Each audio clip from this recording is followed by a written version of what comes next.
Welcome to Health, Wellbeing and Lifestyle, where experts in the field inform, educate and inspire the community to be healthier, more balanced and live the lifestyle they love. Our first guest today, Sue Williams, is a doctor of quantum counselling and a clinical hypnotherapist, and the topic we'll be discussing is being stuck in your head and 5 pro tips how to break free. Welcome, Sue. Thank you, Megan. It's great to be here again. Sue, can you give us 5 tips on how to build mental resilience? Certainly. The very first thing is to realise what it is that you need to overcome. So if I'm dealing with sports people, they will come to me and tell me, I have this absolute mental block. For example, a basketballer, I'm there doing the free throws, miss every time. This person has realised they have a problem. They know what it is, but they just don't know how to overcome it. So that's the first thing. You need to realise what that problem is so that you can actually go and change it. And then the second one is setting the goal for what you want to change. So it is a goal. In this example, the basketballer wants to get the correct mindset so that every time he's standing on the line, bounce, bounce, straight through. And just a tip that I give the basketballers, being very specific here, is imagine that hoop is this big. How can you miss? And that's part of the goal setting, because then you can visualise what that huge hoop is. So that's a really good tip, and you can customise that to anything that you want to change. And of course, when we're talking about visualisation, everyone has a different learning style. A lot of people are visual. Also, people are auditory. So that particular basketballer will need to hear what the coach is saying, so that he knows exactly where his hands are placed, where his feet need to be, so he's hearing it. And we call this mental rehearsal because that takes in all aspects of different ways of learning. Okay, and then we move on to the kinesthetic learners. And kinesthetic people feel things. So they do feel emotions. Emotions will control their thoughts, but also they have the feelings in their body. So with our basketball example, that particular player, to overcome these, the missing the hoop continuously, they may need their coach to set them up physically in front of the hoop, standing on that free throw line. So this is the way your body should be to give it that perfect arc. The ball goes straight through the hoop every time. So they get in position, and then they feel it through their body. They keep doing that, so that becomes their go-to position, and they know it's going to work. And then, of course, this is what we call mental rehearsal. And use that mental rehearsal to formulate your goals, and then proceed with your particular learning style to work towards those goals. Moving on from our goal setting, we've got our goal, we've done our mental rehearsal, worked out exactly what we do to achieve that goal based on our learning style. And then we set up this routine and we prepare, we set aside time, and then we use that routine to practice that mental rehearsal over and over again. And that's what will separate the elite athletes from the weekend warriors. So it's the practice, practice, practice. That's what they do. Our goals can just be so airy-fairy if we don't plan and do the practice. They won't be attainable if you don't put in the work. And to help us achieve our goals, what we can do to get into that zone, not necessarily the zone we use for competing, but the zone where our imagination is alive, where we are focused on what we're going to do in our routine that day, is to develop a breathing practice. And breathing is amazing for a number of reasons. we're concentrating on the breathing, but it's also enabling us physically to bring in the oxygen, oxygenate ourselves, so that if we're a sports person, for example, our muscles are going to work. They're going to be well oxygenated. The blood will be flowing because we're breathing the correct way. And we breathe in through our nose. We do that so that the air actually gets warmed before it reaches our lungs. We breathe deep down into our abdomen. And we can tell if we're shallow breathing because we'll begin. If we're breathing deeply, breathe down into the abdomen. That actually gives us room for the lungs to be drawn down so that they can really fill with the air. So breathing in, and as you breathe in through your nose, have your tongue against the roof of your mouth. And that, for whatever reason, makes this breathing so much more effective. I'm not sure of the physical reason, but I know it makes it very effective. Breathing all the way down into your abdomen so that the lungs can fill completely. Hold it and then out through the mouth. Any advice for our viewers? Find a professional in whatever area of life your goal is. So if, for example, like the sports people who come to me, if they're looking for help, they seek my help using hypnosis and also other modalities that I'm qualified in to assist them with their mental well-being and their physical well-being. But also, if you're not sure if you're a sports person, find a good coach who'll be able to get your body set up in the perfect way for your particular sport. And mental health professionals, if you've got something that's happening in your life that you need help with, go to the professional. Don't try and work out these tricky things by yourself, because you'll get stuck in that spiral, that vicious cycle where you just don't overcome it, and you're stuck. You've got that mental block.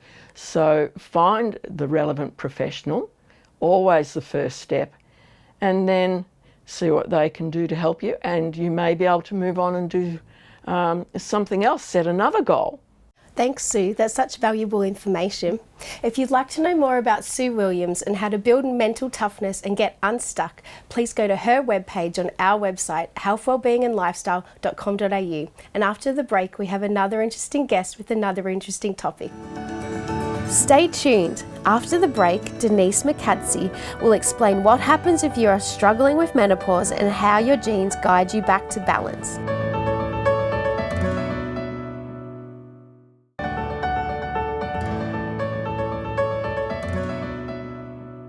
Welcome back. Our second guest is health coach Denise Mokadsi. We'll be discussing the topic of if you're suffering with menopause, how your genes can help guide you back to balance. Welcome, Denise. Hi, how are you going? Why do women experience such different symptoms when it comes to hormonal changes during menopause? Everyone's different, and hormonal fluctuation during menopause can be such a roller coaster for so many different women. I think understanding why symptoms are so different from one woman to another can be really clearly understood using the lens of epigenetics. And so epigenetics is a term that maybe some people have heard of. The viewers might have heard of the term but don't really understand it. And I find it really helpful to help women understand what they're going through and perhaps why they're going through certain symptoms. And so epigenetics, the way I like to explain it is you can think of a recipe, for example, and you've got all the different ingredients that go into that recipe, but how you put that recipe together, or how you add the ingredients, or how much if it's a pinch of salt and maybe the pinch is a big pinch or a little pinch, that will all affect the final taste of that recipe. And so we're a little bit like that. That's a little bit like our genes. Our genes are all the ingredients. We can't really change our genetic information, but how we put it together is like our lifestyle. And the whole picture of that is basically epigenetics. So it's our lifestyle, all the things that we're doing in our life that influence our genes or the expression of our genes.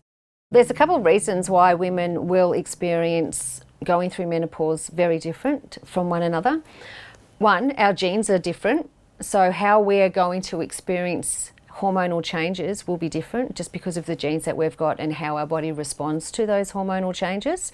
And also our lifestyles are quite different from one another. So both of those things, as part of what the epigenetics is going to be a big factor in how women experience menopause or the perimenopausal transition. So when we can look at both elements, we can help women really understand what's going on. We can look at their genes, we can see how they might be detoxing or not detoxing estrogen, for example, and estrogen will change quite a lot through the perimenopausal period. And what are their lifestyle habits? What are they doing that might be worsening some of the symptoms that are associated with menopause? How can women understanding their genetics influence things like weight loss, hot flushes, anxiety, that sort of thing?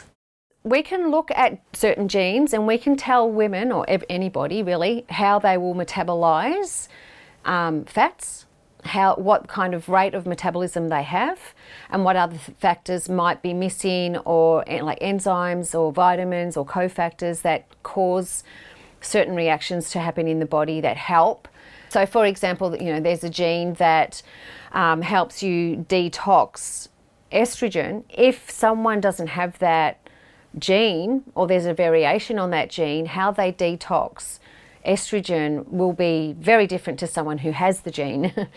That's some ways that we can use it. The other ways that we can use it doesn't even have to be the genetic sequence or those ingredients in the recipe. If they're carrying a lot of weight, for example, we might look at what foods are they eating. Is that not suited to their genetics? And is that just adding another stress on their hormonal changes through menopause? They get another stress to that. So we will just do an assessment and see all the lifestyle things that they're doing, what things could they improve on to help improve their symptoms.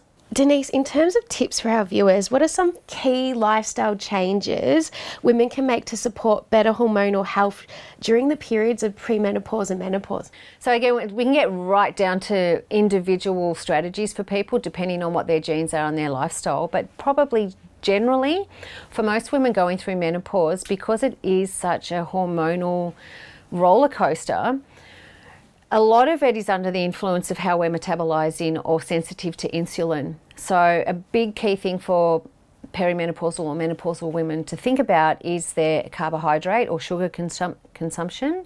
And by that, I don't mean carbohydrates from fruits and vegetables, like whole food carbohydrates are still quite good, but it's more the highly processed carbohydrates and the sugars that are influencing how much insulin is released. And when that is more of a load during menopause, when hormones are already fluctuating quite a lot, it adds another thing for that body to try to balance and to work out. Menopause is a very good time to see what's going on under the surface. Sometimes when you've got a few little things during menopause, those problems become much bigger. So sugar and insulin is a big one for menopausal women, but also alcohol is a really big one too, because again, of the detoxing of the hormones during menopause, that's a big load for the liver. And when we add alcohol into the system, the liver also has to try to manage the alcohol and detox the alcohol. So it's just another load, and it just means that the liver's not working to manage the hormone detoxification processes, and we feel the results of those toxins building up in the body more. And another important thing is about muscle mass. As we get older, muscles shrink. We're not growing muscle as much, and they get smaller. We lose muscle mass over years, and that's everybody. But for menopausal women especially, we want to make sure that we're maintaining muscle mass to protect our bones, like to have some good solid weight on the bones to strengthen the bones. And also muscle is very metabolically active tissue, and a lot of women during menopause struggle with their metabolism and gaining weight. So the more muscle we have, the higher our metabolism is, and that can help manage, you know, these common frustrations of weight gain during menopause. But I think, you know, if someone's really struggling with all of these things, they've got a lot of symptoms and they're a bit at a loss of where to go, it's always great to reach out for some professional advice and seek assistance to really help you get on top of a lot of the health things that happen. Thanks, Denise. That information is so important, Yes, I think, for many of our viewers. If you'd like to know more about Denise and how genes can have such an important influence on menopausal symptoms, please go to Denise's webpage on our website, healthwellbeingandlifestyle.com.au. And after the break, we have another interesting guest with another interesting topic. Stay tuned. After the break, Naturopath lecturer and author Michèle Wolff will be talking about the importance of the nervous system to the digestive system's health.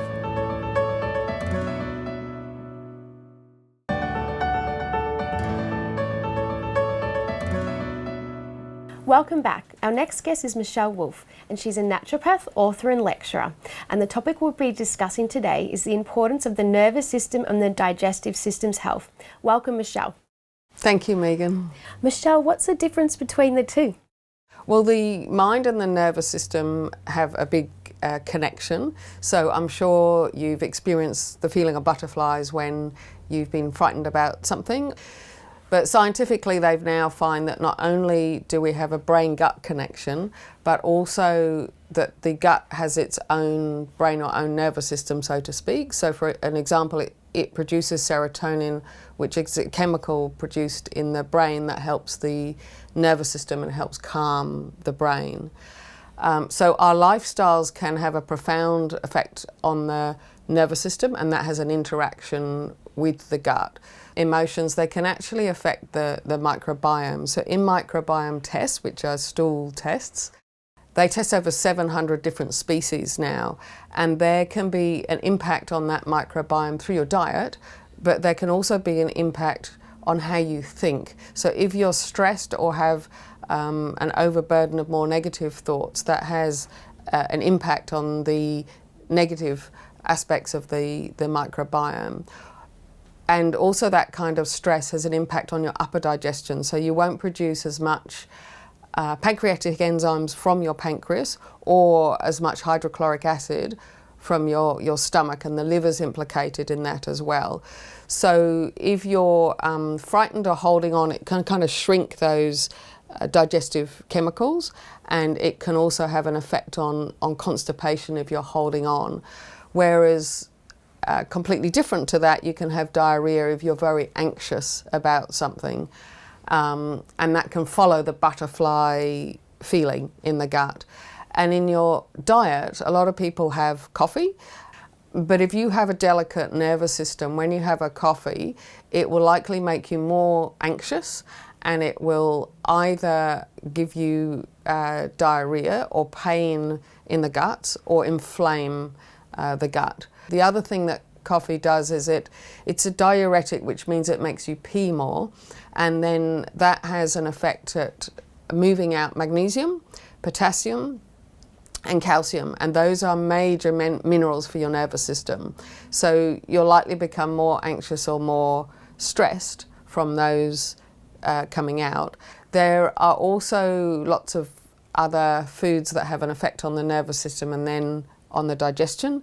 So any kind of junk food or sugar will make the body more anxious and more depleted, and then have an effect on wiping out your good flora and fauna in the gut, and having a negative effect on that. But if you have whole food, so for example whole grains, legumes, good proteins, lots and lots of plant foods, then you'll get the nutrients for your nervous system. So the main ones being the magnesium, the calcium, the potassium, B vitamins are very important as well. And then the gut will have less effect. Also, if you have long-term worry or you have a very responsible position and you've got things going over and over in your mind a lot, you can develop inflammatory bowel disease. You can also develop inflammatory bowel disease from the wrong food. Oh, fantastic. Is there any special foods or herbs that can assist with this? Most people will have heard of chamomile. This is both a relaxant to the gut, and it also has a slight bitter taste, and that anything that's slightly bitter helps you produce more good digestive enzymes and good digestive juices, and it helps you produce more bile, which is necessary for the digestion as well. So ginger's a really good digestive, cardamom, fennel and peppermint. Those are really excellent also for building up the strength of your digestion and to have after food to help you digest that food more easily. So they might stop bloating and wind and make the whole passage of digestion easier. And you can use these spices generally in your food as well. So the more you use digestive spices, cumin is another one, the stronger your digestion will become. That's great. Do you have any extra tips for our viewers on how to improve their digestive health? Yeah, sure. So firstly, sit down to eat. I think a lot of us eat on the run, eat in the car, eat standing up. So sit down, chew your food really well, and practice one meal a day where you're actually chewing until the food is a liquid in your mouth, because you've got a lot in your saliva in your mouth that starts the digestion of food. Make sure you're generally well hydrated. Make sure that you don't lie down after eating. This weakens the digestion. So you're best to go for a walk for at least 10 minutes after a meal. Avoid eating late at night. So your digestion is strongest when the sun's highest in the sky. So that's normally between 12 and 2. The other thing is to only eat when you're hungry. So if you're eating and you're not hungry, it means you're still digesting the meal from before. That could be the night before. At the same time, don't let yourself get starving. You know, that can be detrimental to the body as well. We need to be nourished as well as have times of fasting. Just a healthy general plate of food would be half a plate of plant food with lots of green leafy vegetables in there. They stimulate the liver to produce more bile and help digestion. A quarter of a plate of carbohydrates, so within that would be starchy vegetables like sweet potato and pumpkin, or whole grains like brown rice, quinoa, buckwheat. And then about quarter of a plate of protein, whether that's animal protein, vegetarian protein or vegan protein. And within that about 20% of good healthy fats. They are very important for your nervous system. And fluid is best to have warm for your gut, so that absorbs more. And you need to have enough for your height and weight. So if you times your weight by 33, so say if you're 60 kilograms and you times that by 33, you'll get the amount of mils, so it might be 2,000 mils, which is 2 litres, that you should have a day. And it's important to drink systematically. Thanks for such valuable information, Michèle. If you'd like to know more about the importance of the nervous system and the digestive system's health and Michèle Wolff, please go to her webpage on our website, healthwellbeingandlifestyle.com.au. That's all for us from today. Bye-bye until next time.